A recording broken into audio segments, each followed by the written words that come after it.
The morning light filtered through the kitchen blinds of the lakehouse, cutting golden strips across the oak table where Caroline and I used to share our coffee. I sat alone now, same chair, same mug, the blue ceramic one with the tiny chip on the handle that she'd refused to throw away. "It gives it character," she'd say, running her thumb over the imperfection, the way she did with everything broken that still had use left in it. I wrapped my fingers around the warm porcelain and looked out at Clearview Lake. The water was mirror still, reflecting the October sky like polished steel. Caroline had chosen this place 32 years ago, walking through rooms that smelled of sawdust and possibility. "This is where we'll grow old," she'd announced, as if the decision had been made by something larger than either of us. She'd been right, of course. We had grown old here. I just hadn't expected to finish the job alone. The grandfather clock in the hallway chimed 8 times, each note echoing through rooms that felt too large for one person. I'd built most of the furniture myself, back when my hands were steadier, and my back didn't remind me of every ladder I'd climbed, every beam I'd lifted. The dining room table where we'd hosted Christmas dinners, the built-in bookshelves where Caroline arranged her mysteries and gardening magazines in the perfect rows, the bay window seat where she'd curl up with her knitting, needles clicking in rhythm with the rain. Everything here carried her fingerprints, her choices, her laughter. Even 3 years after the funeral, I sometimes caught myself setting 2 cups on the counter before remembering.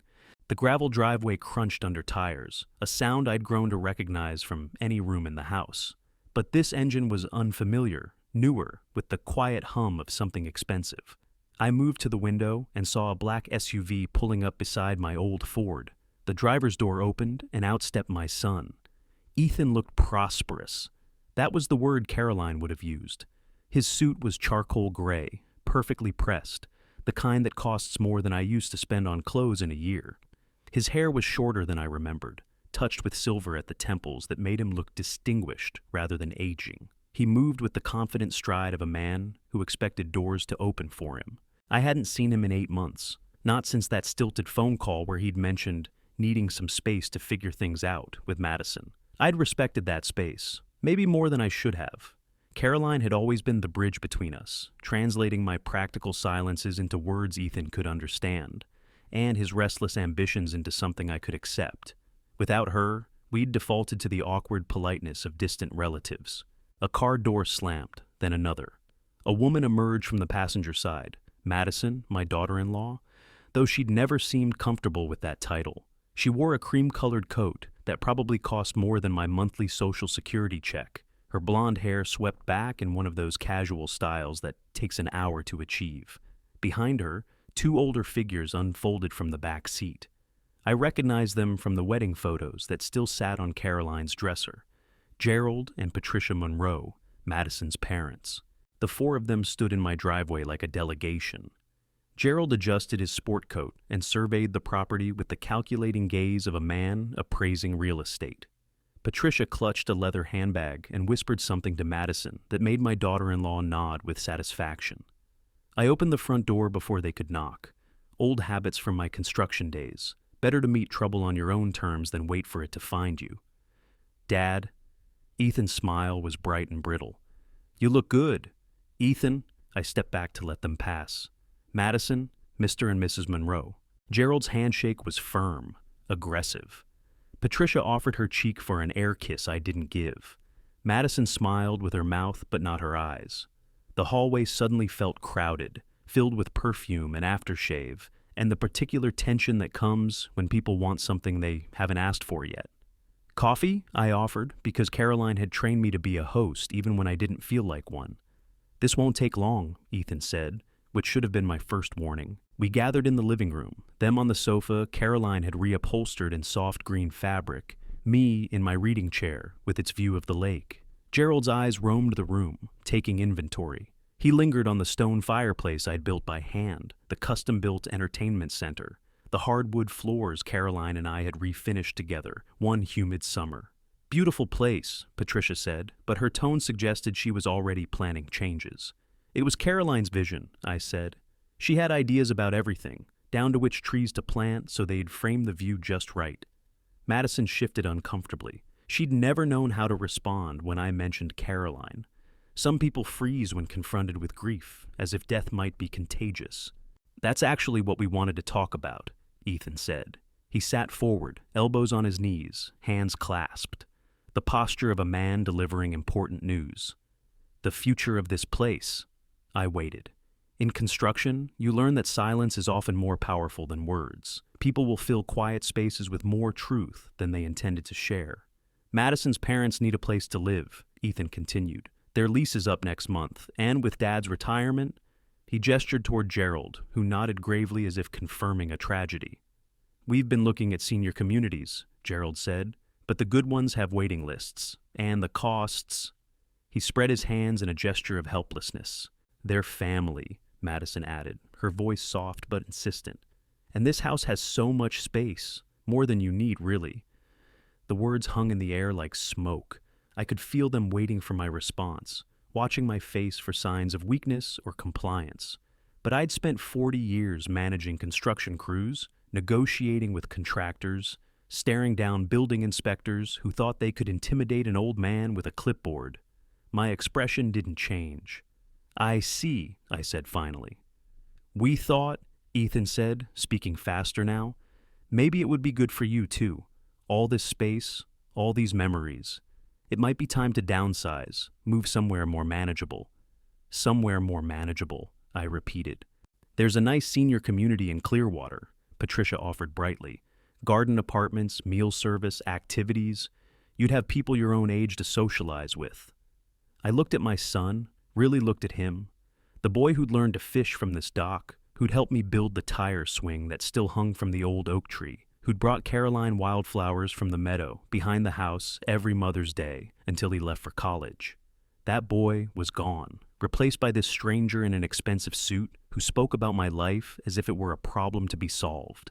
And if I don't want to move, I asked. The question caught them off guard. Gerald and Patricia exchanged glances. Madison's smile faltered. Ethan's jaw tightened in a way I remembered from his teenage years, when he'd been caught in a lie and was calculating his next move. Dad, he said, his voice taking on the patient tone you'd use with a child. Be reasonable. You're 72 years old. This house is too big, too isolated. What if you fall? What if something happens? What if it does? We worry about you, Madison said, though she'd never shown any evidence of worry before. Living out here alone, with your heart condition, my heart condition is managed. Still, Ethan said, wouldn't it be nice to have people around? To not have to worry about maintenance, yard work, all the things that get harder as we get older. I stood and walked to the window that faced the lake. The morning mist was burning off, revealing the water in all its October glory. Caroline's garden was still blooming, the late roses she'd babied through 15 summers, the Japanese maples she'd planted to turn brilliant red this time of year, the dock where we'd sat countless evenings, watching the sun set behind the pines. This house isn't just a house, I said without turning around. It's Caroline's legacy. It's where we built our life together. She's gone, Dad. Ethan's voice was gentler now, but the words still cut. She's been gone for 3 years. Holding on to this place isn't going to bring her back. I turned to face them, 4 pairs of eyes watching me, waiting for me to crumble, to accept their logic, to make their lives easier by sacrificing my own. I'll think about it, I said quietly. Gerald leaned forward. Richard, let's be practical about this. The upkeep alone must be... I said I'll think about it, I repeated, my voice carrying the weight of finality. They filed out with the stiff politeness of people whose expectations had been thwarted. I watched from the window as they climbed back into their SUV, their body language taut with frustration. Ethan's face was stone as he started the engine. Madison touched his arm, whispering something urgent. Gerald shook his head, and Patricia stared straight ahead with the brittle composure of a woman unaccustomed to being denied. When their taillights disappeared around the bend, I returned to my chair and picked up my coffee mug. The liquid was cold now, but I held it anyway, feeling the ceramic warm slowly under my palms. The house settled around me with its familiar creaks and sighs, sounds I'd grown to love over 3 decades, sounds that told me everything was still solid, still standing. But something had shifted. The quiet that had been my companion since Caroline's death felt different now. Not peaceful, but watchful, the way the air changes before a storm. I thought about Ethan's words. It might be time to move on. As if the life Caroline and I had built here was just a phase to be outgrown, a chapter to be closed. As if 32 years of marriage, of shared mornings and quiet evenings, of arguments weathered and joys multiplied, could be packed away like seasonal clothes. The grandfather clock chimed 9 times. I set down the empty mug and walked to Caroline's desk, where she'd kept our important papers in neat, labeled files. I pulled out the deed to the house and spread it on the polished surface, reading every word as if seeing it for the first time. The house was mine, built on land we'd chosen together, with money we'd saved through years of careful living and hard work. Ethan's name appeared nowhere on the document, neither did Madison's or her parents'. It was mine, free and clear, and it would remain mine until I decided otherwise. I folded the deed carefully and returned it to its file. Then I walked to the kitchen and made fresh coffee, strong and black, the way Caroline always said, cleared the mind for thinking. Outside, the lake reflected the changing sky like a mirror that refused to lie. Whatever storm was coming, I'd weather it the way I'd weathered all the others, with patience, with purpose, and with the unshakable knowledge that some things are too precious to surrender, no matter who asks you to let them go. Comment your age to see how diverse the audience is here. The silence after they left felt different from my usual solitude. This wasn't the comfortable quiet of a man who'd chosen to be alone with his memories. It was the hollow echo of something breaking. I sat in my chair for a long time after the SUV disappeared, watching the lake change color as clouds drifted across the sun. The water went from mirror bright to pewter gray to deep blue, the way it had every day for 32 years, indifferent to human drama. Finally, I stood and began the ritual of straightening up, though there wasn't much to straighten. 4 coffee cups that had gone unused, cushions that needed refluffing where unwelcome visitors had sat. I carried the cups to the kitchen and washed them by hand, the way Caroline had taught me. The dishwasher's for big messes, she'd say. These little things deserve personal attention. Personal attention. When had I stopped giving Ethan that? The question followed me as I moved through the house, checking windows, adjusting the thermostat, performing the small acts of maintenance that filled my days. In the hallway, I paused before the gallery wall Caroline had created. 3 decades of family photographs, arranged with her artist's eye for balance and story. There was Ethan at 2, chocolate cake smeared across his face at his birthday party. At 7, missing his front teeth but grinning as he held up the base he'd caught off our dock. At 16, lanky and serious in his baseball uniform, the one season he'd played before deciding sports weren't his thing. At 25, nervous and proud in his wedding tuxedo, Madison radiant beside him in her grandmother's dress. I studied that last photo, looking for clues I'd missed at the time. Had there been warning signs? Had Madison's smile been too practiced, too aware of the camera? Had Ethan's hand on her waist been possessive rather than protective? Or was I reading the present into the past, looking for explanations that weren't there? The truth was simpler and more painful. People changed. The boy who'd spent summer afternoons helping me rebuild the dock, who'd listened with genuine interest as I explained the difference between a Phillips head and a flathead screwdriver, who'd asked for bedtime stories about the houses I'd built. That boy had grown into a man I barely recognized. When had it started? I traced the timeline backwards, looking for the moment when concern became condescension, when love became obligation. Maybe it was college, when Ethan discovered there was a world beyond Clearview Lake, one where fathers were measured not by the calluses on their hands, but by the numbers in their bank accounts. Maybe it was his first job in the city, where success meant corner offices and client dinners, and a lifestyle that required explanations I couldn't provide. Or maybe it was Caroline's diagnosis. The memory hit me like a physical blow. 4 years ago, autumn like this one, when the doctors had used words like aggressive and metastatic and palliative care, with the casual precision of carpenters discussing wood grain. Caroline had taken the news with characteristic grace, already planning how to spend whatever time remained. But Ethan had looked at me as if I'd somehow failed him, as if a better father would have prevented this, would have found a way to keep death from touching our family. I walked to the kitchen window and stared out at Caroline's garden. She'd spent her last good months there, planting bulbs she'd never see bloom, tending roses she'd never smell again. Promise me you'll keep it going, she'd whispered during one of those endless hospital nights. Promise me something beautiful will still grow here. I'd promised. And I'd kept that promise, teaching myself the difference between annuals and perennials, learning which plants needed deadheading and which should be left alone. The garden still bloomed every spring, a riot of color and fragrance that Caroline had orchestrated from her hospital bed. But Ethan had never asked about it, had never noticed the way I'd preserved every corner exactly as she'd designed it. After the funeral, something had shifted between us. The shared grief I'd expected never materialized.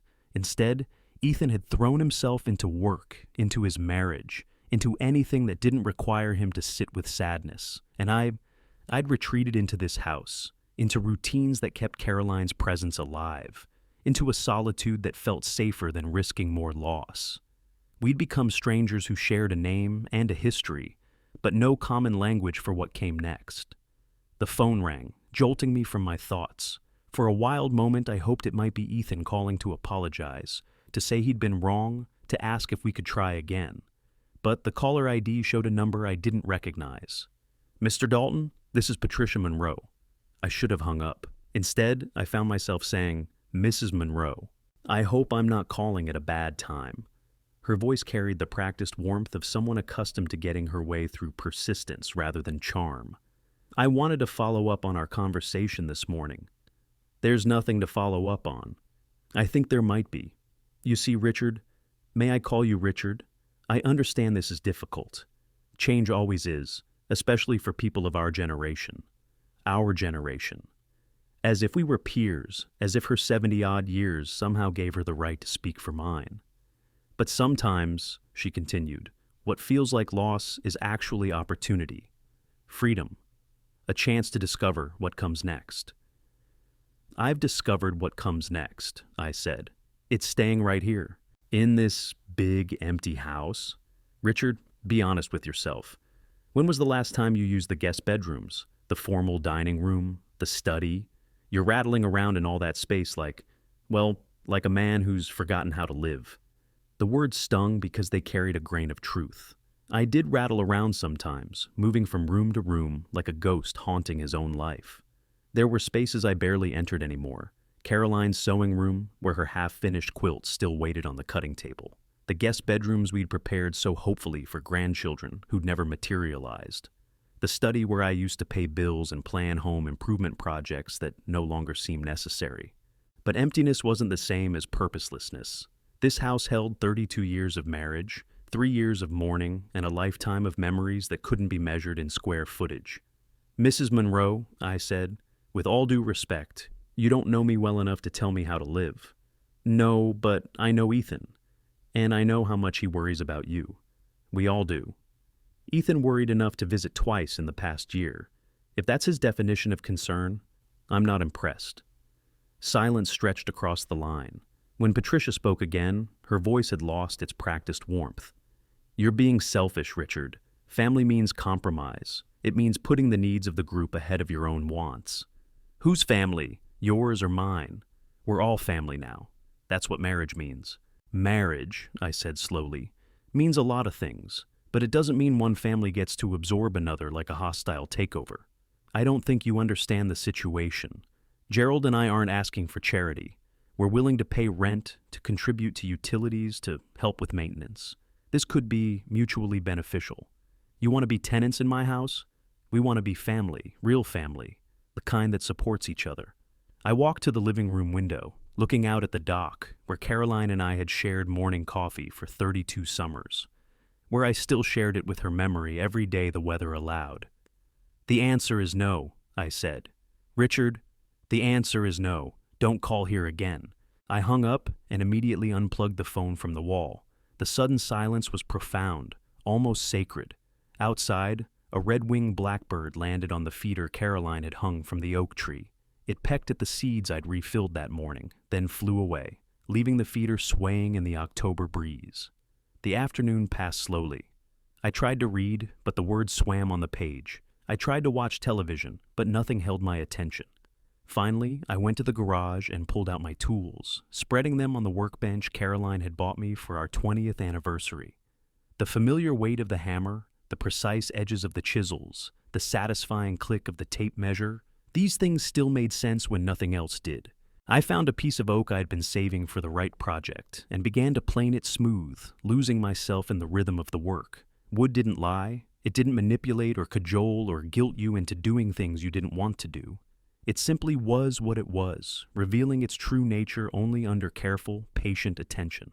As the shavings curled away from the blade, I thought about Ethan's childhood visits to this same garage, how he'd stand on a step stool, tongue poking out in concentration as he helped me sand a board or hold a piece steady while I measured, how his eyes had lit up when I'd let him use the drill press for the first time, his small hands steady under my guidance. "Why do you build things, Dad?"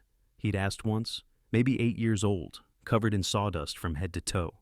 "Because building something that lasts feels good," I'd told him. "Because when you make something with your hands, you put a piece of yourself into it. Long after you're gone, that piece remains." He'd nodded solemnly, as if filing away wisdom for future use. But somewhere along the way, he'd forgotten that lesson. Or maybe he'd learned a different one, that things built by hand could be dismissed, discarded, sold off when they became inconvenient. The light was fading when I finally put away my tools. I'd accomplished nothing productive, had simply moved wood shavings from one place to another, but my hands felt steadier, my breathing calmer. Sometimes the point wasn't accomplishment. Sometimes it was just the reminder that you still had purpose, still had skills that mattered. I made myself a simple dinner, grilled cheese and tomato soup, comfort food that tasted like childhood. Caroline would have added herbs to the soup, maybe a side salad to balance the richness of the cheese. But Caroline wasn't here, and I was learning to be okay with simple things done simply. As darkness settled over the lake, I sat in my chair with a cup of coffee, watching the lights of distant houses flicker on across the water. Other families were settling in for the evening, children doing homework at kitchen tables, couples discussing their days, grandparents reading bedtime stories over video calls with faraway grandchildren. I wondered what Ethan and Madison were doing right now. Were they strategizing their next approach, researching assisted living facilities they could recommend?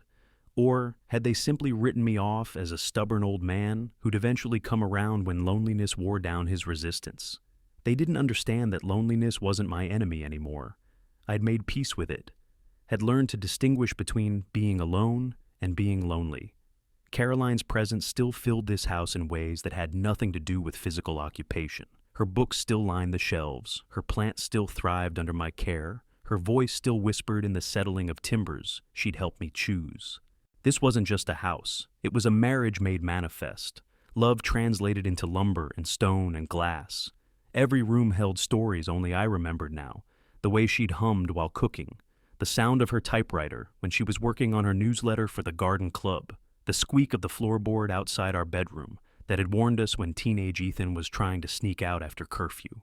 Ethan wanted me to trade all of that for the sterile comfort of an assisted living facility, where every surface would be sanitized and every memory would belong to someone else, where I'd be Richard from 304 instead of the man who'd built a life with his own hands. I understood his motivations, even sympathized with them to a degree. Watching your parent age was frightening. Imagining them alone, potentially in need of help that might not come, was a burden no child should have to carry. But his solution, removing me from everything familiar, everything meaningful, wasn't protection. It was erasure. The grandfather clock chimed 10 times, its sound echoing through rooms that had heard that chime nearly 12,000 times since Caroline and I had bought it at an estate sale in Millbrook. We'd argued about the price. She thought it was too much. I thought it was too beautiful to pass up. She'd been wrong about the money. I'd been right about the beauty. But we'd both been right about its importance to our home. That clock had measured our marriage in quarter-hour increments, had marked the passage of days both ordinary and extraordinary. It had chimed through birthday parties and Christmas mornings, through quiet Sunday afternoons and sleepless nights when one of us was sick. It had counted down Caroline's final weeks with mechanical precision, indifferent to our prayers for more time. Now it measured my solitude, and I found comfort in its constancy. Some things endured, some things kept faith even when people didn't. I finished my coffee and began the evening routine, checking the locks, turning off lights, setting the automatic timer for the porch light that would come on at dawn. In the bedroom, I paused before Caroline's dresser, where our wedding photo still sat in its silver frame. We looked impossibly young, impossibly hopeful. She wore her grandmother's dress and the pearl necklace I'd given her for our first anniversary. I wore a rented tux and an expression of stunned joy that I'd managed to convince this remarkable woman to spend her life with me. "They want me to leave," I said to her image. "Our son wants me to give up everything we built together." The photograph, of course, didn't answer, but I could imagine what she'd say if she could. Caroline had never been one to back down from a fight, especially when the stakes mattered. She'd fought the insurance company when they'd tried to deny coverage for my heart surgery. She'd fought the county when they'd wanted to rezone our road for commercial development. She'd fought her cancer with grace and determination until the very end. "Fight," I could almost hear her whisper. "Don't let them take what's ours." I turned off the bedside lamp and lay in the darkness, listening to the house settle around me. Tomorrow would bring new challenges, new pressure from Ethan and his in-laws. But tonight, I was exactly where I belonged, surrounded by the life Caroline and I had chosen together. They could ask, they could plead, they could guilt and manipulate and threaten, but they couldn't make me leave, not unless I chose to go. And I had no intention of choosing anything that would dishonor the woman who'd made this house a home, or the 32 years of marriage that had been the greatest accomplishment of my life. The fight was just beginning. I woke before dawn, not from any sound or disturbance, but from the strange clarity that sometimes comes after a sleepless night spent thinking, the kind of clarity that cuts through confusion like a blade through soft wood, revealing the grain beneath. I lay in the darkness for a few minutes, listening to the house breathe around me, and felt something I hadn't experienced in months: purpose. In construction, you learn that every project begins with a foundation. You survey the land, you test the soil, you calculate load-bearing requirements. Only fools start building without understanding what they're working with. Ethan and his in-laws had made their opening move, but they had revealed their hand too early, shown me exactly what kind of ground we were standing on. They wanted me gone. Everything else, the concern for my welfare, the talk of family obligation, the carefully constructed arguments about practicality, was window dressing. The truth was simpler. I was an obstacle to their comfort, an inconvenience to be managed. I rose and made coffee in the pre-dawn quiet, my movements automatic but purposeful. Through the kitchen window, the lake was invisible in the darkness, but I could hear the gentle lap of water against the dock, the sound that had been our lullaby for 32 years. By the time the sun crested the pine trees, I was sitting at Caroline's desk with a yellow legal pad, making lists. At the top of the first page, I wrote, "What I know." Underneath, I began cataloging facts with the methodical precision I'd once used for project estimates. Ethan's financial situation, ambitious but possibly unstable, given the expensive lifestyle and the need to house his in-laws. Madison's parents, retired, lease ending, looking for a permanent solution they couldn't afford elsewhere. The timing of their visit, coordinated, planned, suggesting they'd been discussing this for weeks or months without including me in the conversation. On the second page, what I own: the house, free and clear, 43 acres of lakefront property, worth considerably more now than when Caroline and I had bought it. The contents: furniture I'd built, art Caroline had chosen, a lifetime of accumulated possessions that had meaning beyond their monetary value. My construction business, officially retired, but still generating income from commercial properties I'd built and continued to manage. On the third page, what I can do. Here I paused, pen hovering over paper. In my younger days, I might have relied on physical intimidation, the implied threat of a man who'd spent decades working with his hands. But I was 72 now, and besides, that wasn't who Caroline had married. She'd fallen in love with a builder, not a destroyer. I could be smarter than they expected. Ethan saw me as a relic, a man clinging to the past because he couldn't adapt to the present. Let him think that. Let them all think that. Underestimation was a gift I could use. At 8 o'clock, I called Marcus Henley. Marcus had been my lawyer for 25 years, handling everything from property acquisitions to contract disputes to Caroline's will. He was my age, maybe a year or two younger, with the kind of sharp mind that had served him well in a career built on paying attention to details others missed. More importantly, He was a friend who'd known Caroline, who understood what this house meant to both of us. "Richard," he said when his secretary put me through, "how are you holding up?" "I need to see you," I said without preamble. "Today, if possible.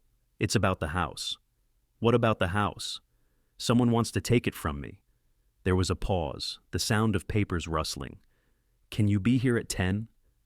Marcus's office occupied the top floor of a brick building downtown, the kind of solid, unpretentious space that inspired confidence rather than awe.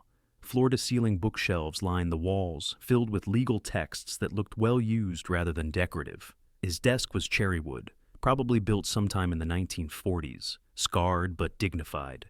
I told him everything: Ethan's visit, the in-laws' demands, Patricia's follow-up call. Marcus listened without interruption, occasionally making notes on the same yellow legal pads I favored. When I finished, he leaned back in his chair and steepled his fingers. "They can't force you to sell," he said. "Not legally. The house is yours, titled in your name alone since Caroline's passing. But that doesn't mean they can't make your life difficult." "How?" "Emotional pressure, financial pressure if they can find leverage. Adult children have been known to claim their parents are no longer competent to make decisions about their own welfare." The words hit like a physical blow. "They'd try to have me declared incompetent?" "I'm not saying they will. I'm saying it's a tool people sometimes use when other methods fail. It's hard to prove and harder to stick, especially if the alleged incompetent person has good legal representation." He smiled slightly. "Which you do." "What do I need to do?" "Document everything, every conversation, every phone call, every interaction. If they're planning something more aggressive than family guilt, they'll show their hand eventually. We want to be ready." Marcus opened a file drawer and pulled out several forms. "We should also update your documentation. Power of attorney, healthcare directives, living will. Make sure everything is current and crystal clear. If someone challenges your competency, we want bulletproof evidence that you've been thinking clearly about your future." I spent the next hour going through paperwork, updating beneficiaries, clarifying my wishes for medical care and end-of-life decisions. It felt morbid, planning for my own decline, but also strangely liberating. These were my choices, my decisions about my own life, no one else's. "One more thing," Marcus said as we finished. "Have you considered making it harder for them to contest your will or challenge your property ownership?" "How?" "A trust. Transfer ownership of the house to a revocable living trust with you as trustee. It accomplishes the same thing as outright ownership. You control everything during your lifetime, but it makes the property much harder to challenge or manipulate after your death. And if I want to sell? As trustee, you can do whatever you want with trust property. The only difference is the legal structure. Think of it as insurance." I signed the preliminary paperwork that afternoon, authorizing Marcus to draw up the trust documents. Outside his office, downtown Millbrook bustled with afternoon activity. Young mothers pushing strollers, retirees window shopping, teenagers who should have been in school loitering near the coffee shop. Normal people living normal lives, unburdened by family betrayal and property disputes. On the drive home, I stopped at Henderson's Hardware, the store where I'd bought supplies for countless projects over the years. Tom Henderson was behind the counter, as he had been for 40 years, his apron stained with the honest dirt of useful work. "Richard," he said, looking up from an invoice, "haven't seen you in a while. How are you managing?" "Getting by. Listen, Tom, I need some security equipment, motion sensors, maybe a camera system. Nothing too elaborate." Tom's eyebrows rose slightly. "Everything all right out at the lake?" "Probably, but I'd rather be careful than sorry." He nodded and led me to the back corner of the store, where boxes of electronic equipment sat on metal shelving. "Most folks go wireless these days," he said, pulling down a package. "Easy to install, connects to your phone. You can monitor everything remotely." I bought a basic system, 4 cameras, motion detectors, a central hub that would alert me to any unusual activity. Tom offered to install it, but I declined. This was something I needed to do myself, to understand completely. Back at the house, I spent the rest of the afternoon reading instruction manuals and planning camera placement. One overlooking the driveway, one focused on the front door, 2 covering the sides and back of the house. Nothing paranoid or excessive, just basic precautions any sensible homeowner might take. As I worked, I found myself thinking about the chess games Caroline and I used to play on winter evenings. She'd been the better player, with an intuitive understanding of strategy that often caught me off guard. "You think too much about individual moves," she'd tell me. "Chess isn't about the next move. It's about the move after the next move." I was thinking about that now.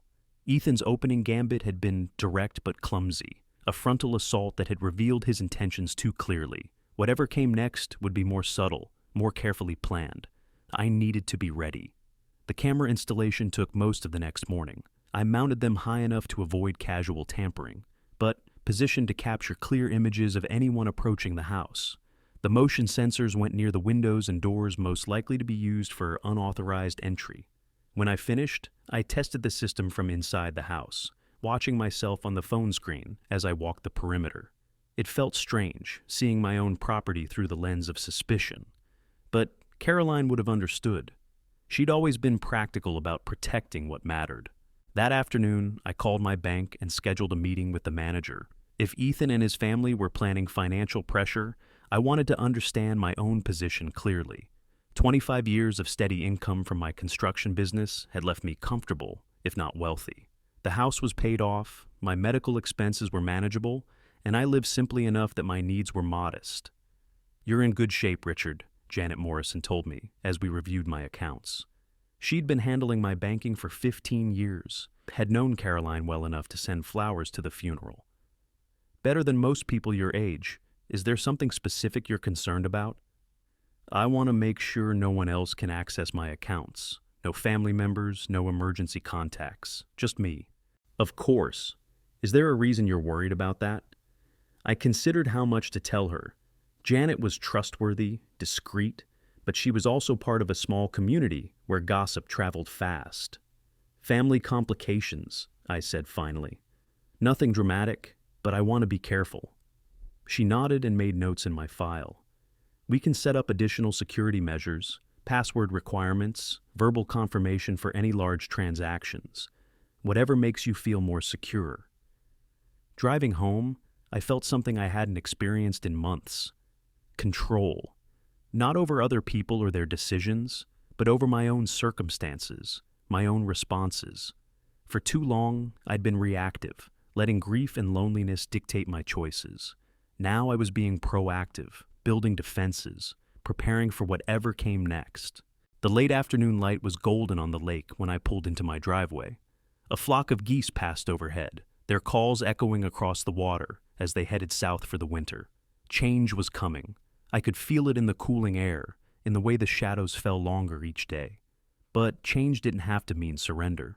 I spent the evening in my workshop, not building anything specific, but simply enjoying the feel of tools in my hands, the satisfaction of precise work.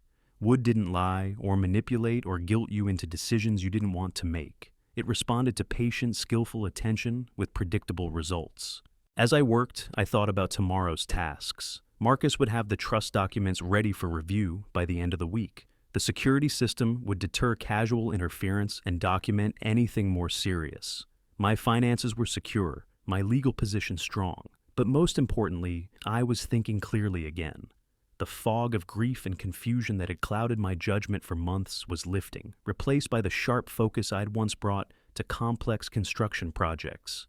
I knew my materials, understood my foundation, had calculated the load-bearing requirements.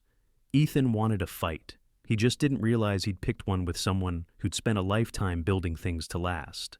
The grandfather clock chimed 9 times as I put away my tools. Tomorrow would bring new challenges, new attempts at manipulation or coercion. But tonight, for the first time since Caroline's death, I felt ready for whatever came next. This was my house, my property, my choice. And I was done being pushed around by people who confused love with control, who mistook accommodation for weakness. The real fight hadn't even started yet. The morning brought a sharp frost that turned the grass silver and made the lake look like hammered pewter. I stood at the kitchen window with my first cup of coffee, watching the mist rise from the water in lazy spirals. The security cameras had recorded nothing overnight, just a raccoon investigating the garbage cans and a deer picking its way across the front yard. Normal intrusions, the kind that belonged here. I was reviewing Marcus's preliminary notes when the phone rang. The caller ID showed a number I hadn't seen in years, but I recognized it instantly. Richard, it's Mike Sullivan. Mike and I had served together in the National Guard 40 years ago. Weekend warriors who'd become genuine friends over shared frustrations with military bureaucracy and badly organized training exercises. After discharge, Mike had gone into private investigation, building a small but successful practice that specialized in background checks and corporate security. We'd stayed in touch over the years, the kind of friendship that could survive long silences and pick up exactly where it left off. "Mike," I said, settling into my chair, "been thinking about you since I heard about Caroline. How are you holding up?" "Could be better. Listen, I need to ask you something, and I need you to keep it between us." His voice carried the same gravity it had when we'd been young men learning to handle situations that could turn dangerous without warning. Mike had always been good at reading people, at seeing the things they tried to hide. "What do you need? Background information, financial records, business dealings, anything that might explain some behavior I'm seeing?" There was a pause. "This about your son?" I should have been surprised that he'd guessed, but Mike had always been perceptive. "How did you know?" "Small towns, Richard. Word gets around when families have public disagreements. I heard about the visit, heard about some phone calls that got heated, and I know you well enough to know you wouldn't ask for help unless something was seriously wrong." I told him about Ethan's visit, the in-laws' pressure, Patricia's phone call. Mike listened without interrupting, the way he had when we debriefed after training exercises.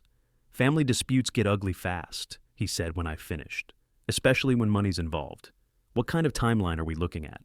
"I don't know. They seem to think this is inevitable, that I'll come around eventually. And if you don't, then they'll probably escalate." Mike was quiet for a moment. "Richard, you understand that anything I find stays between us unless you specifically authorize me to share it?" "I understand. And you're prepared for the possibility that what I find might be worse than what you're imagining?" The question hung in the air like smoke. Was I prepared? Did it matter? Ethan had already shown me who he'd become. The only question now was understanding why. "Find what you can find," I said. We agreed on his fee, reasonable as always, and a timeline. Mike would start with public records, work his way through business filings and financial documents, see what patterns emerged. It felt strange, investigating my own son, but it also felt necessary. If Ethan was planning something more aggressive than family guilt, I needed to know what I was dealing with. After we hung up, I drove into town to meet with Janet at the bank. She'd prepared the additional security measures we'd discussed: new passwords, verbal confirmation requirements, a flag on my account that would alert her personally to any unusual activity. "This might be overkill," she said as we went through the procedures. "But better safe than sorry." "Better safe than sorry," I agreed. On the way home, I stopped at the diner where Caroline and I used to go for breakfast after church on Sundays. The place hadn't changed much. Same worn vinyl booths, same coffee that could strip paint, same regulars occupying their usual spots.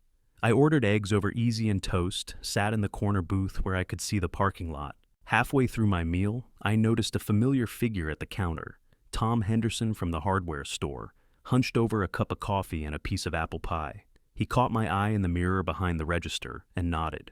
"Mind if I join you?" he asked, sliding into the booth across from me. "Course not." Tom was one of those men who'd never left the town where he was born, who knew everyone's business but kept most of it to himself.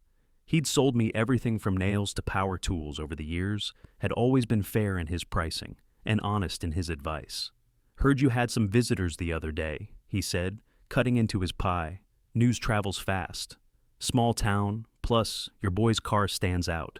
Not many of those fancy SUVs around here." I waited, knowing Tom would get to his point in his own time. "Thing is," he continued, "Patricia Monroe stopped by the store yesterday, asked a lot of questions about you. Your health, your mental state, whether you'd seemed confused or forgetful lately." My coffee turned bitter in my mouth. "What did you tell her?" "Told her you were sharp as ever, paid your bills on time, never seemed anything but competent to me. But it struck me as odd, you know. Why would she be asking those kinds of questions?" The implications hit me like cold water. They weren't just pressuring me to leave. They were building a case that I wasn't capable of making that decision myself. laying groundwork for something more serious. Tom, I appreciate you telling me this, and I appreciate you not giving her what she was fishing for. He shrugged. Just the truth. But Richard, if they're going around town asking questions like that, it means they're not planning to take no for an answer. After Tom left, I sat in the diner for another hour, thinking. The security cameras were just the beginning. If Ethan and his in-laws were preparing to challenge my competency, I needed more than defensive measures. I needed to be proactive. I drove to Dr. Patterson's office and made an appointment for a full physical and cognitive evaluation. If they wanted to question my mental fitness, I'd have current medical documentation proving otherwise. Then I called Marcus and asked him to expedite the trust paperwork. How fast can we move? I asked. If it's urgent, we can have everything ready by Friday. But, Richard, what's changed?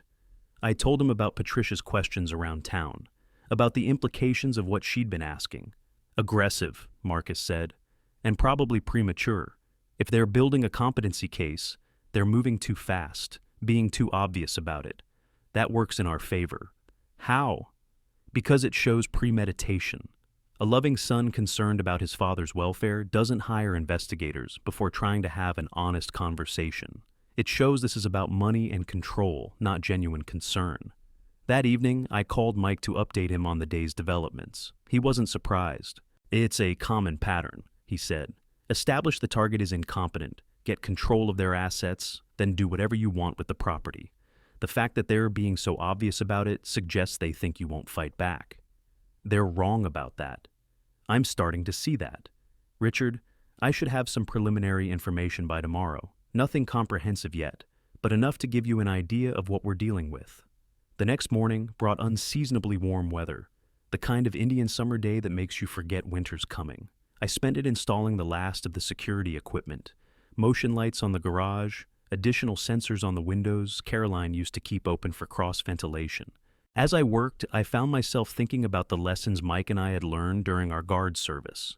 The importance of preparation, of understanding your enemy's capabilities and intentions before they understood yours. The value of patience, of letting your opponent reveal their strategy before committing to your own. Ethan thought he was dealing with a grieving widower, a man diminished by loss and age.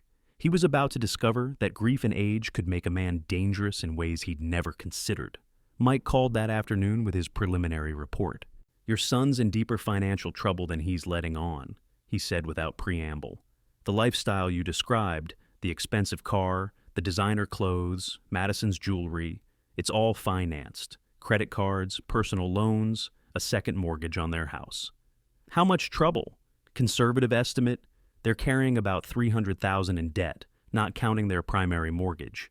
And Richard, some of these debts have terms that would make a loan shark blush. The number hit me like a physical blow. I'd known Ethan lived beyond his means, but this was catastrophic. There's more, Mike continued. Madison's parents aren't just looking for a convenient place to live. They're facing foreclosure on their own property, lost their retirement savings in some bad investments, been living on credit cards for the past 2 years. The picture was becoming clearer. This wasn't just about wanting the lake house. It was about desperate people seeing my property as their salvation. The only thing standing between them and financial ruin was an old man who wouldn't get out of the way. Keep digging, I said. I need to know everything.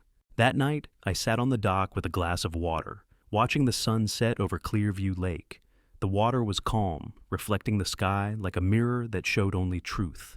Somewhere in the distance, a loon called, its voice wild and mournful.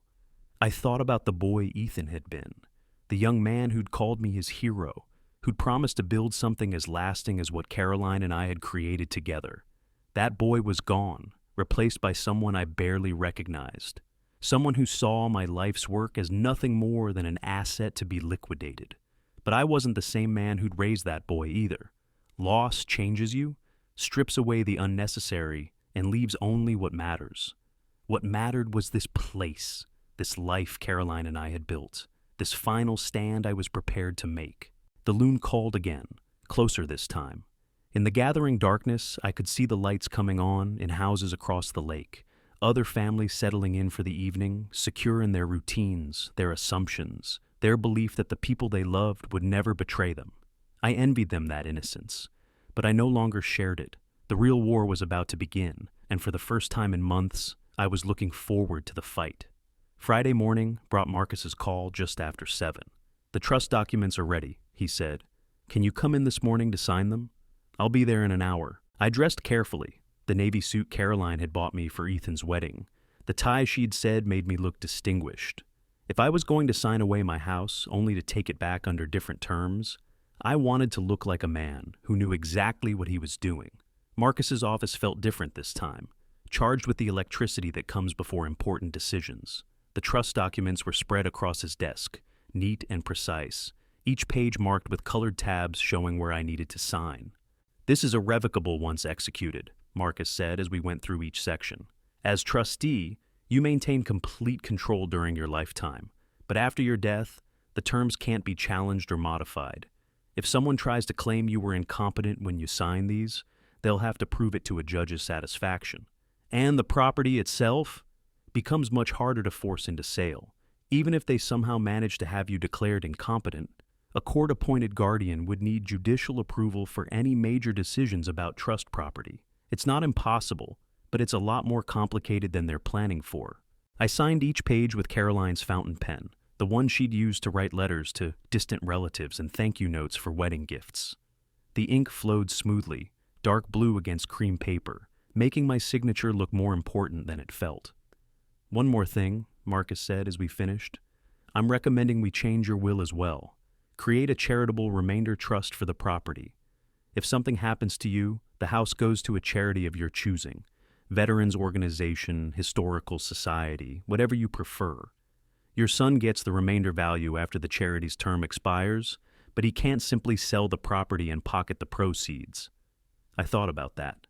How long would the charity have it? Up to you. 10 years, 20, 50. Long enough to ensure the property serves some useful purpose before it becomes a private asset again. "Make it 20 years, I said. "That's long enough for Ethan to grow up, if he's going to." When I left Marcus's office, I felt lighter somehow, as if I'd shed a weight I'd been carrying without realizing it. The house was still mine, but now it was protected in ways that Ethan couldn't anticipate or easily circumvent. Mike called as I was driving home. "I've got more information about your son's situation. Can we meet?"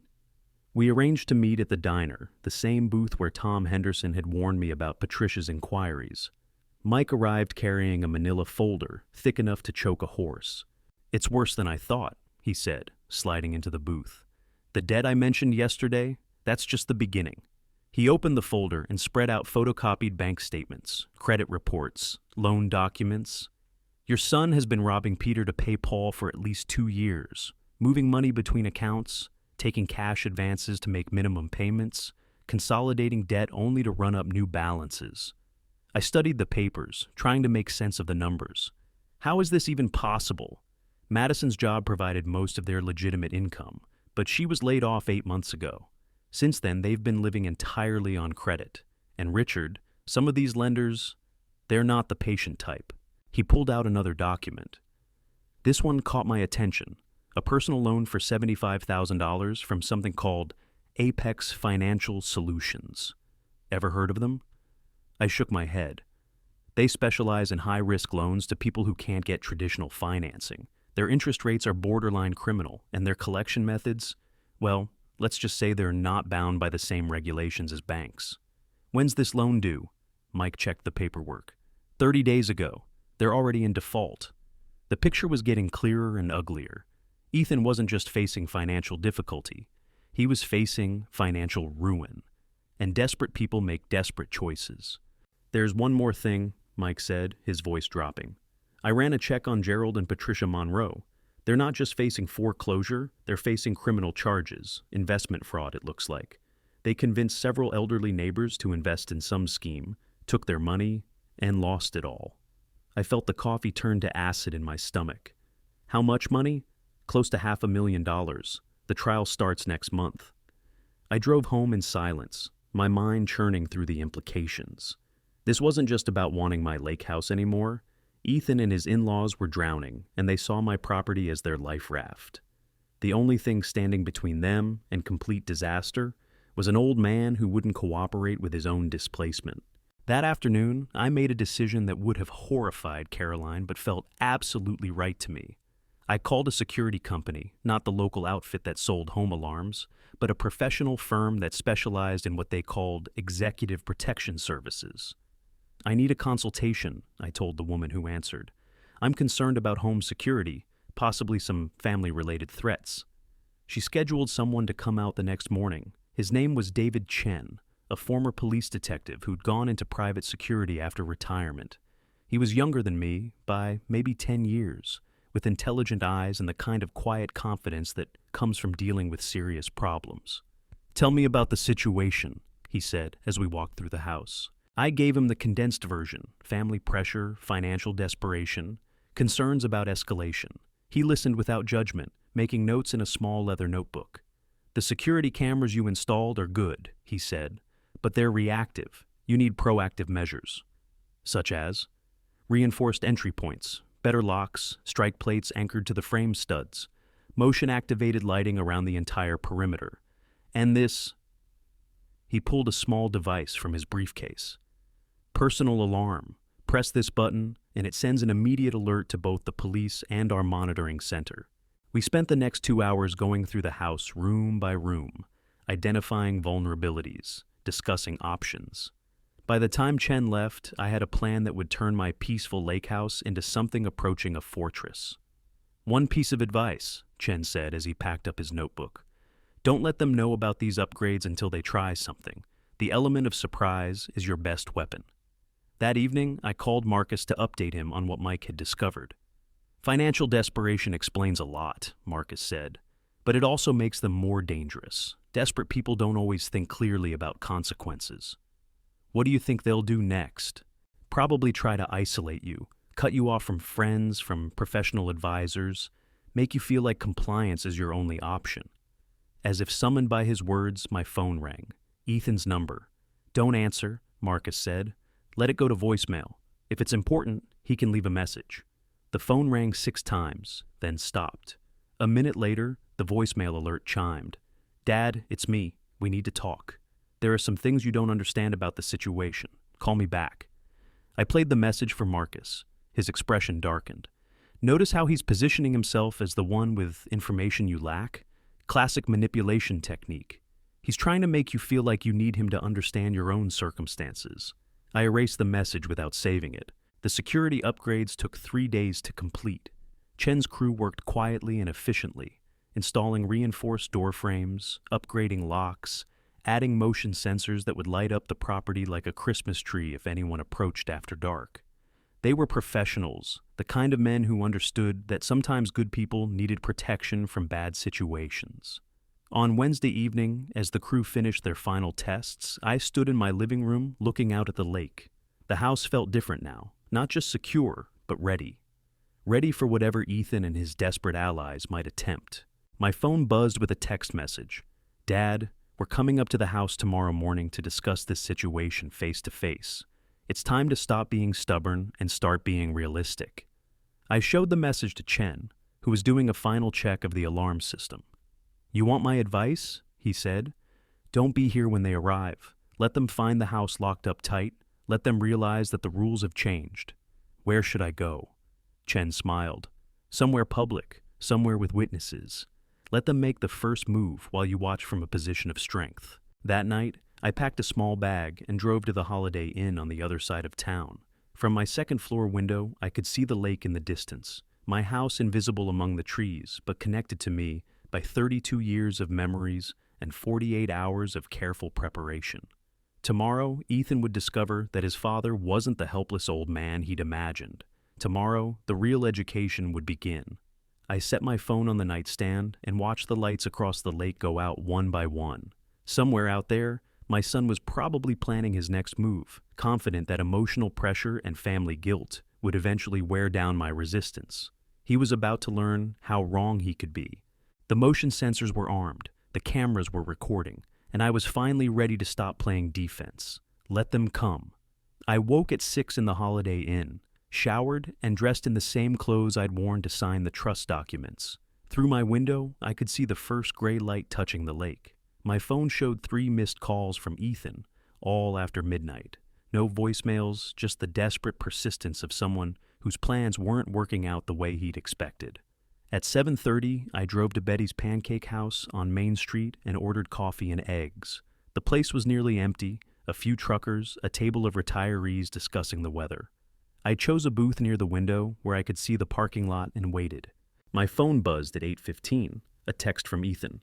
"Where are you? We're at the house." I didn't reply. Instead, I opened the security app Chen had installed and watched the live feeds from my cameras. There they were, Ethan's black SUV in my driveway, 4 figures standing on my front porch.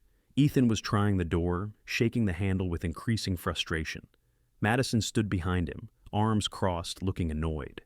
Gerald and Patricia flanked them like bookends, Gerald checking his watch, Patricia peering through the front window with her hands cupped around her face. The motion sensors had triggered when they had walked up the path, flooding the porch with bright LED light. In the stark illumination, they looked like actors on a stage, performing their roles for an audience that was no longer watching from the wings. Ethan pulled out his phone. Mine buzzed again. Another text. "Dad, we know you're avoiding us. This is childish." I sipped my coffee and watched as Ethan walked around to the back of the house, trying windows, testing doors. Everything was locked, of course. The reinforced strike plates Chen's crew had installed wouldn't budge, not without tools and time that Ethan didn't have. After 20 minutes of fruitless searching, they gathered in the driveway for what looked like a heated discussion. I could see Madison gesturing angrily, Patricia pointing at the house as if it had personally offended her. Gerald kept checking his phone, probably calculating how much this delay was costing them.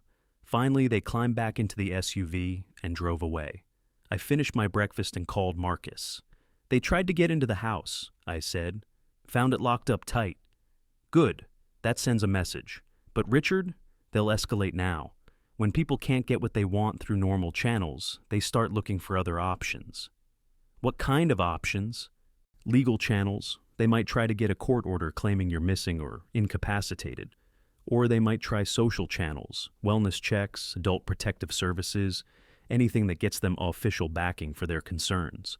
As if summoned by Marcus's prediction, my phone rang. Unknown number. "Mr. Dalton, this is Officer Martinez with the Millbrook Police Department. We've received a request for a welfare check at your residence. Are you all right, sir?" I looked around the Pancake House. Truckers reading newspapers, retirees arguing about baseball. Normal people living normal lives, unaware they were witnessing a moment of family warfare. "I'm fine, Officer Martinez. Who requested the welfare check?" "Your son, sir. He said he hadn't heard from you in several days and was concerned about your well-being. I spoke with him yesterday. I'm currently having breakfast at Betty's Pancake House. Would you like to meet me here?" There was a pause. "That won't be necessary, sir, as long as you're safe and accounted for. But, Mr. Dalton, your son seemed quite worried. He mentioned that you'd been acting unusually lately." "Unusually how?" "Paranoid," he said. "Installing security equipment, avoiding family. He's concerned about your mental health." The pieces were falling into place exactly as Marcus had predicted. Create a narrative of decline, get official documentation of erratic behavior, build a case for intervention. "Officer Martinez, I appreciate your concern, but I'm of sound mind and body. The security equipment was installed as a precaution after some family disputes over property. I'm avoiding certain family members because they're pressuring me to make decisions I don't want to make." "I understand, sir. Family situations can be complicated. Will you be returning to your residence today?"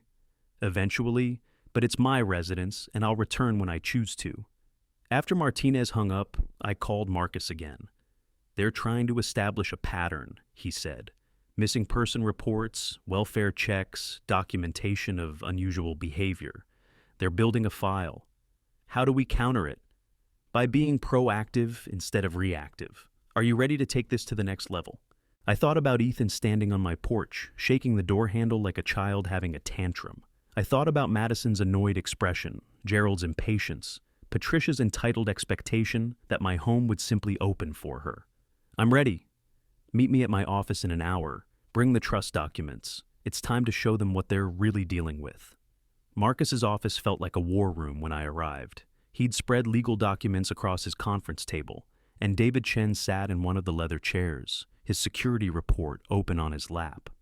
"David's been briefing me on your son's financial situation," Marcus said. "Combined with what we know about their behavior, I think we have grounds for a restraining order." "Based on what?" "Harassment, attempted unauthorized entry, filing false reports with police. David's surveillance photos show them testing your doors and windows. That's attempted breaking and entering." Chen slid a folder across the table.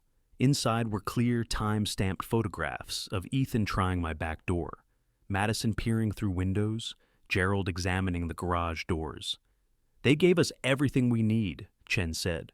"People always do when they think nobody's watching." Marcus pulled out another set of documents. "But here's the real weapon. I've prepared a comprehensive disclosure of your son's financial situation, his in-laws' legal troubles, and their obvious motive for wanting access to your property. If they want to question your competence, we'll question their credibility. Will that work? Richard, you're a 72-year-old man who owns valuable lakefront property free and clear. You've been paying your bills, maintaining your home, managing your affairs without assistance. Meanwhile, your son is drowning in debt.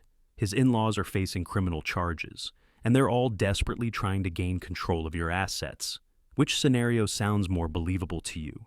We spent the next 2 hours preparing what Marcus called our nuclear option, a complete legal response that would not only protect my property, but potentially expose Ethan and his co-conspirators to criminal charges themselves.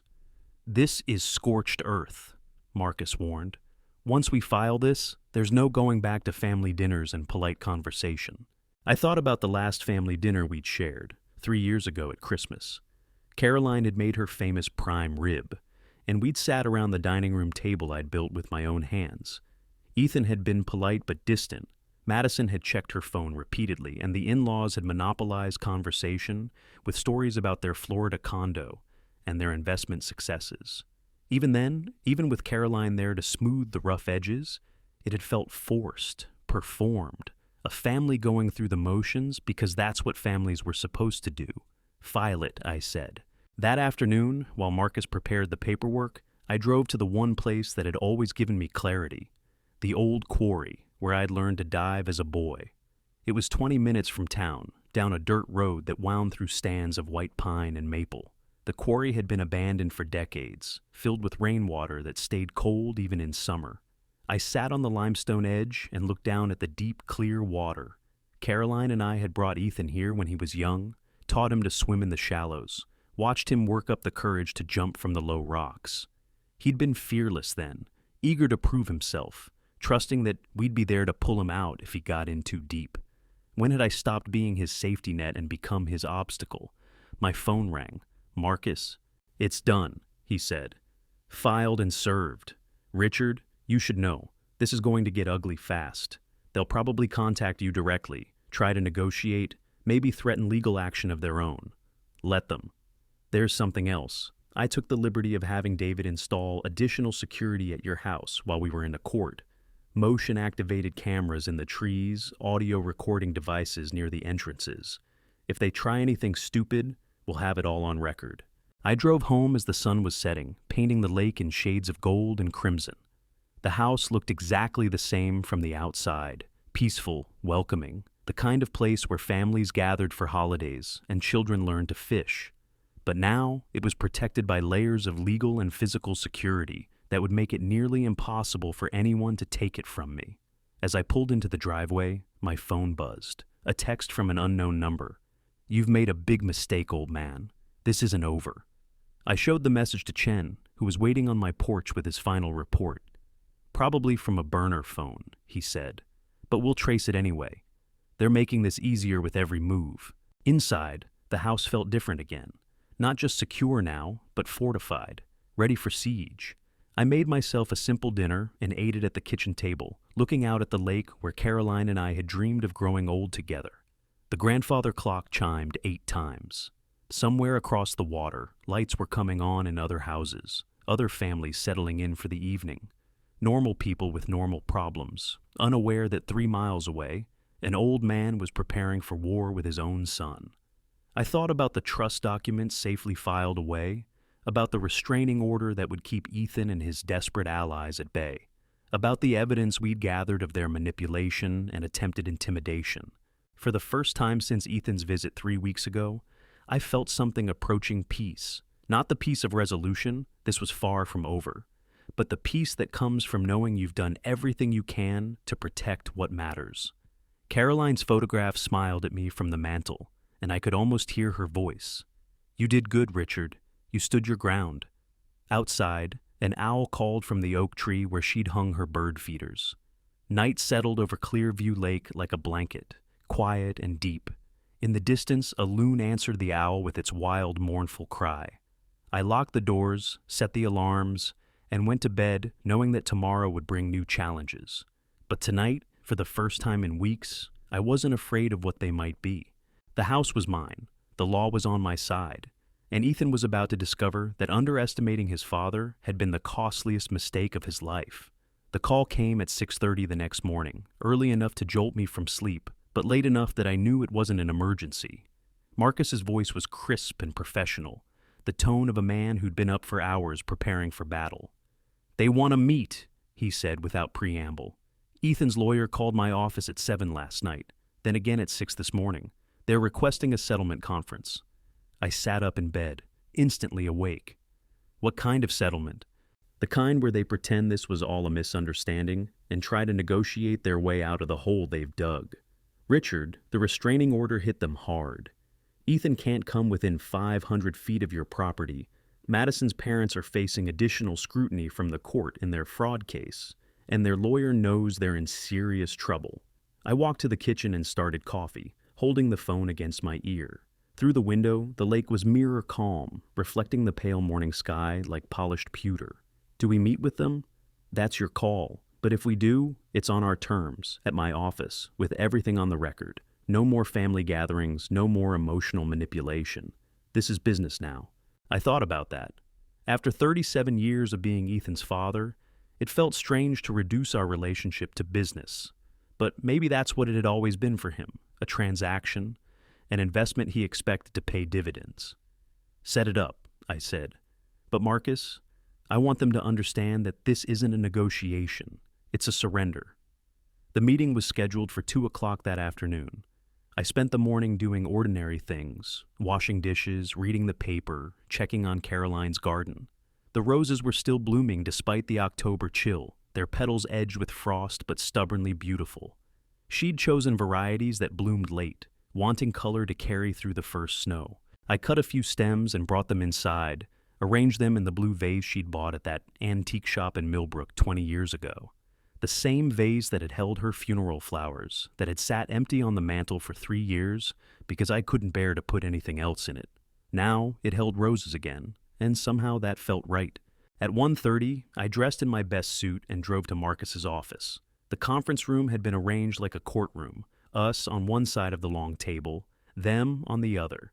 Ethan sat between his lawyer and Madison, looking smaller than I remembered. The expensive suit was wrinkled, his hair uncombed, his eyes red-rimmed with sleeplessness. Madison wore a black dress that might have been funeral attire, her makeup unable to completely hide the strain around her eyes. Gerald and Patricia flanked them like bookends, but the confidence from their earlier visit had evaporated. Patricia clutched her handbag with white knuckles, and Gerald couldn't seem to sit still, constantly adjusting his tie, checking his phone. Their lawyer was younger than Marcus, wearing the kind of flashy suit that screamed desperation rather than success. He introduced himself as Jeremy Walsh and launched into what sounded like a prepared speech about family reconciliation and mutual understanding. Marcus cut him off with a wave of his hand. "Mr. Walsh, let's dispense with the pleasantries. Your clients have engaged in harassment, attempted breaking and entering, filing false police reports, and conspiracy to defraud an elderly person of his property. The only question is whether they want to resolve this civilly or face criminal prosecution." Walsh's composure cracked slightly. "That's a very aggressive interpretation of what were clearly family disputes, as family disputes don't involve testing locked doors and windows," Marcus said, sliding a folder of Chen's photographs across the table. "Family disputes don't involve filing false welfare checks to establish a pattern of incompetence. Family disputes don't involve organized campaigns to pressure elderly relatives into surrendering valuable property." Ethan finally spoke, his voice hoarse. "Dad, please, this has gotten out of hand. We never meant—" "What did you mean?" I asked quietly. He looked at me across the table, and for a moment I saw the boy he'd been, uncertain, afraid, looking for someone to fix what he'd broken. "We just needed help," he said. "The debts, the pressure. We thought maybe if you didn't need such a big place anymore. You thought you could manipulate me into giving up my home so you could solve your financial problems." "That's not—" Madison started to protest, but I held up my hand. "Mrs. Monroe, your parents are facing criminal charges for defrauding their neighbors out of $500,000. Your husband owes money to people who don't accept payment plans. You've been living on borrowed time and borrowed money, and you thought an old man's grief would make him an easy target." The room went silent. Patricia's face crumpled, and she began to cry, not the delicate tears of a woman seeking sympathy, but the ugly, desperate sobs of someone whose world was collapsing. Gerald put his arm around his wife and looked at me with something approaching hatred. "You self-righteous old bastard. You could solve all of this with one signature, one meaningless piece of paper, and everyone's problems go away." "Except mine," I said. "I'd be homeless, propertyless, cut off from everything that connects me to my wife and my life. But my problems don't matter to you, do they?" "You're going to die alone in that house," Madison said, her composure finally breaking. "Old and bitter and alone because you're too stubborn to accept help from your own family. I'd rather die alone in my own home than live as a guest in someone else's charity." Marcus leaned forward.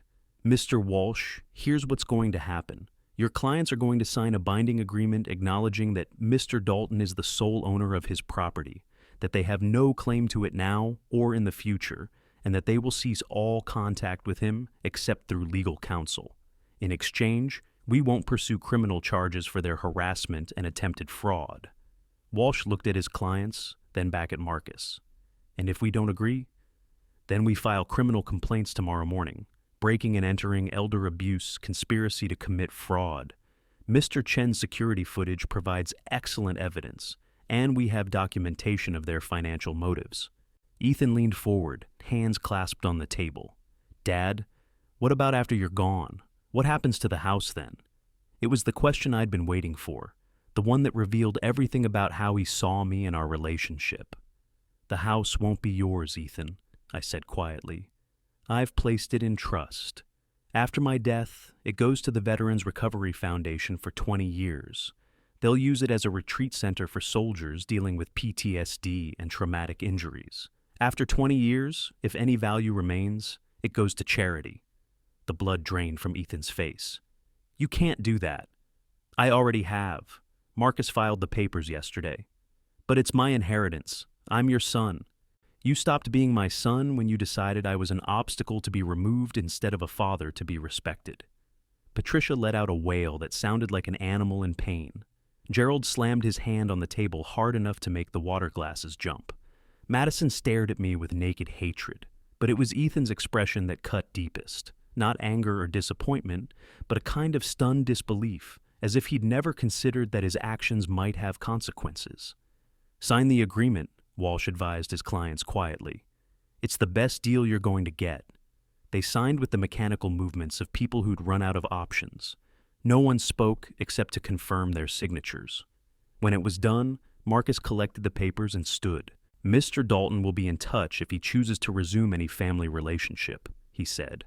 "Until then, all contact goes through my office." They filed out like mourners leaving a funeral, heads down, shoulders hunched.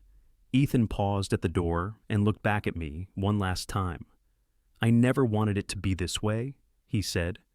"Yes, you did," I replied. "You wanted everything to be easy. You wanted other people to pay for your mistakes. You wanted me to disappear so you could inherit what you hadn't earned. You got exactly what you wanted, Ethan. You just didn't count on me fighting back." He left without another word. That evening, I sat on my dock with a glass of Caroline's favorite wine, watching the sun set over Clearview Lake. The water was dark glass, perfectly still, reflecting the last light of day. Somewhere across the lake, a family was having dinner, their voices carrying faintly across the water. Children laughing, parents calling them in from play. Normal sounds from a normal life. The kind of life Caroline and I had built here. The kind of life I'd hoped to share with grandchildren who would never exist. My phone buzzed with a text from an unknown number. "I'm sorry, Dad. I know I can't fix this, but I needed you to know I'm sorry." It was probably from Ethan, sent from a burner phone to get around the no contact agreement. I stared at the message for a long time, then deleted it without responding. Sorry was just a word. It didn't rebuild trust, didn't restore relationships, didn't undo the damage of seeing your own child try to steal your life's work. But it was something. As darkness settled over the lake, I went inside and began my evening routine. Check the locks, set the security system, turn off the lights. In the bedroom, I paused before Caroline's photograph. "It's over," I told her. "The house is safe. You're safe."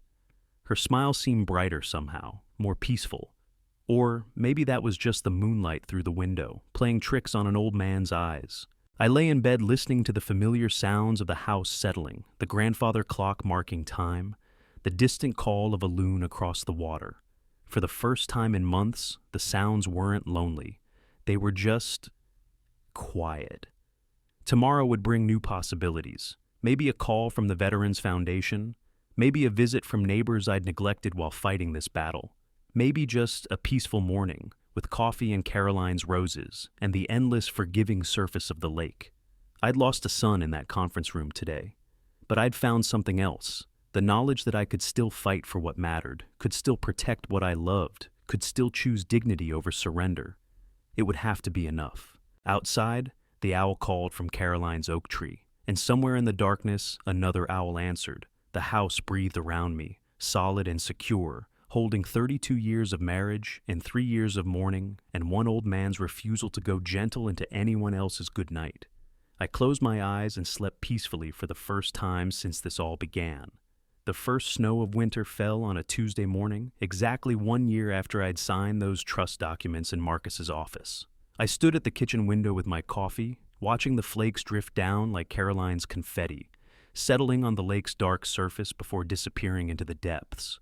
The Veterans Recovery Foundation had sent their director, Sarah Martinez, to visit 3 times over the past year.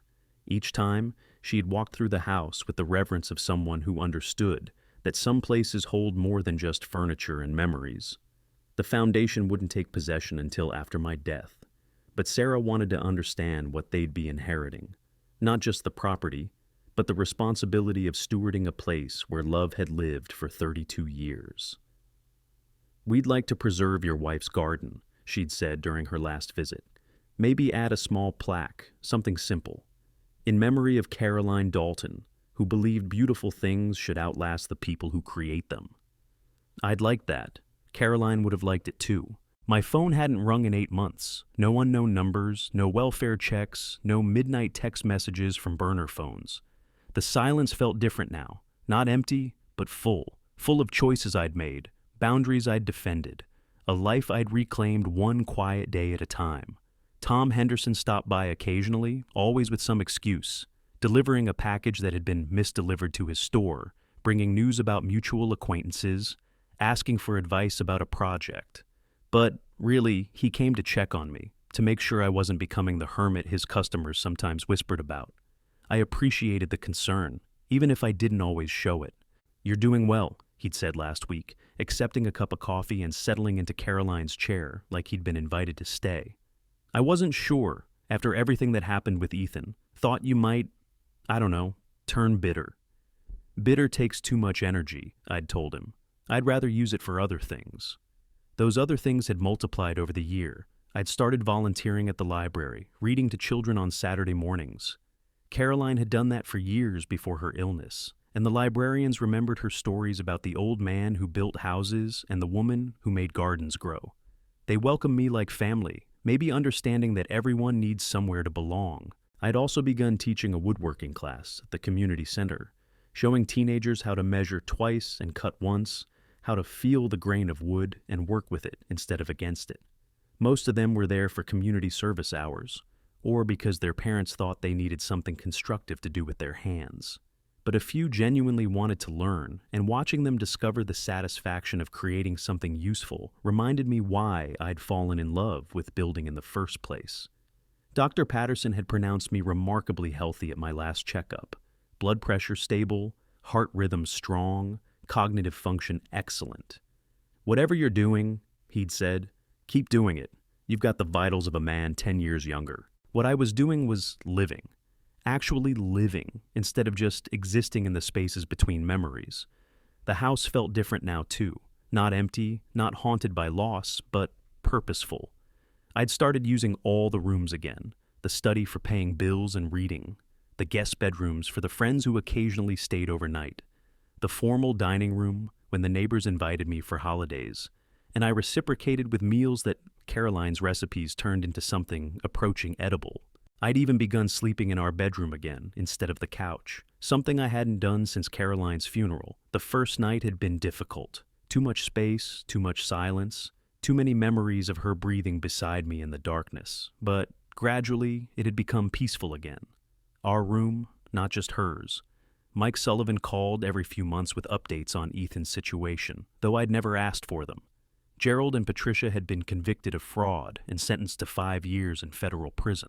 Their victims had recovered some of their losses through asset forfeiture, but not enough to repair the trust they'd destroyed in their own community. Madison had filed for divorce 6 months ago, citing irreconcilable differences and seeking no alimony. She'd moved back to her parents' house, or rather, the house the government hadn't seized, and was working as a paralegal in a law firm downtown. Mike said she seemed relieved to be free of the financial chaos that had consumed her marriage. Ethan himself had declared bankruptcy and moved into a small apartment on the other side of Millbrook. He'd found work with a construction company, not building, but doing cleanup and basic maintenance. It was honest work, if humbling for a man who'd once worn $1,000 suits to client meetings. He asks about you sometimes, Mike had told me during his last call. Not directly, but he'll mention something about the lake. Wonder how you're managing the property alone. I think he misses you, Richard. Missing someone and earning them back are different things, I'd replied.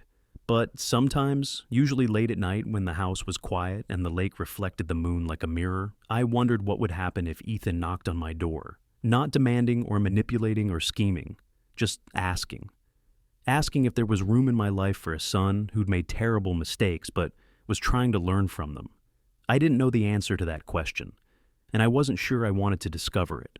Some wounds heal crooked, leaving scars that remind you to be more careful where you step. The snow was falling harder now, beginning to stick on the dock and the porch railings. By evening, Clearview Lake would be transformed into the winter wonderland that Caroline had loved, all softened edges and pristine silence. I finished my coffee and began the daily routine that had become a meditation, checking on Caroline's indoor plants, reviewing the day's mail, planning the evening's simple meal. Small acts of maintenance that kept life moving forward, one ordinary moment at a time. Outside, the snow continued to fall, covering the wounds in the earth, making everything clean and new again. Not erased, the shapes beneath remained, but softened, made bearable, given time to heal properly. Tomorrow would bring whatever tomorrow brought. Tonight, I was exactly where I belonged, in the house I'd built with my own hands, surrounded by the love that endured long after the people who created it had found their rest. It was enough. It would always be enough. If you want to see part 2, comment next to let us know.